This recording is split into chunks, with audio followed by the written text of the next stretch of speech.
আমাদের নদীতে গোসল করতে যাওয়া দেখে অনেকেই একটা প্রশ্ন করেন, সেটা হলো নদী কি আমাদের বাসার খুব কাছে? না ভাই, এতটাও কাছে না। কিভাবে আমরা নদীতে গোসল করতে যাই সব কিছুই আজকের এই ভিডিওতে শেয়ার করব। বাড়ি পর্যন্ত যাই পরে ওই বাড়িতে উঠার পরে এসে দেখুন কোন দিক দেখো যদি যাওয়া যেতে যান না বেশি গরম হয়েছে না করছে তাতেই তো চিল্লাইতেছে আঙ্গ বাড়ি তোলা পারলে একটা কথা তুলে শুনলেন।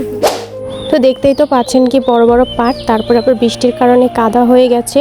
তো এগুলা দেখে প্রথমে আমরা একটু দমে যাই, কারণ পাটের ভিতরে স্যাঙ্গা থাকে যেগুলো আমরা খুব ভয় পাই। এরপর আবার বাড়ির মানুষের পারমিশন নাই, সব মিলিয়ে আমরা কনফিউজড হয়ে যাই। কিন্তু হঠাৎ করে আমরা এই ছোট পাটের এই রাস্তাটা খুঁজে পাই, তখন আমরা একটু সামনে আগানোর সাহস পাই। তো হাঁটতে হাঁটতে একটু সামনে এসে দেখি যে এদিককার পাটগুলো একটু ছোট, তখন আমরা অনেক খুশি হয়ে যাই যে হ্যাঁ, আমরা এখন যেতে পারবো, আর কোনো সমস্যা নেই। আজকে যেতে যেতে আপনাদেরকে অনেকগুলো গাছ দেখাবো। প্রথমেই দেখাচ্ছি, এটা হচ্ছে ঢ্যাঁড়স গাছ। দেখেন কি সুন্দরভাবে ফুল ফুটেছে, আর ওই তো ছোট ছোট ঢ্যাঁড়সও হয়েছে, যাদের এলাকাতে ঢ্যাঁড়স হয় না তাদের জন্য। এরপরে দেখাচ্ছি হচ্ছে আখের গাছ, মানে গ্যান্ডারি যেটাকে বলা হয়। এটা আমাদের এলাকাতে তত বেশি একটা চাষ করা হয় না, খুব অল্প পরিসরে চাষ করা হয়। এরপরে দেখাবো হচ্ছে বাদাম গাছ। বাদাম গাছের কিন্তু বাদাম হয় মাটির নিচে, আর উপরে থাকে গাছ।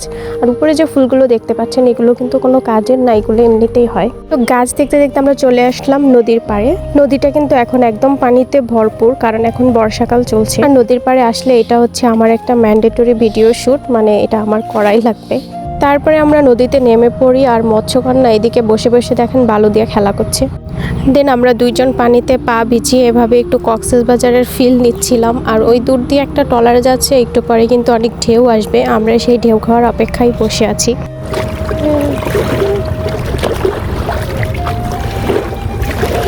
সমুদ্রের কম দামি ঢেউ।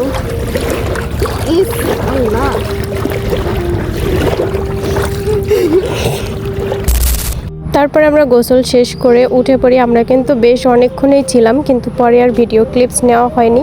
কিন্তু গোসল শেষ করে উঠতেই দেখি যে আকাশে এত মেঘ করেছে।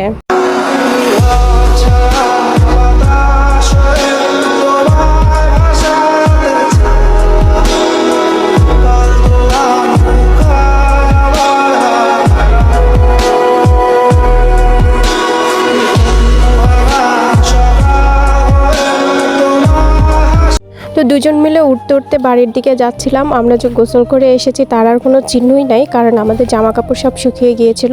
আর এদিকে আমরা একটা পলিথিন নিয়ে নেই বৃষ্টি দেখে, যাতে আমাদের ফোনটা না ভিজে যায়।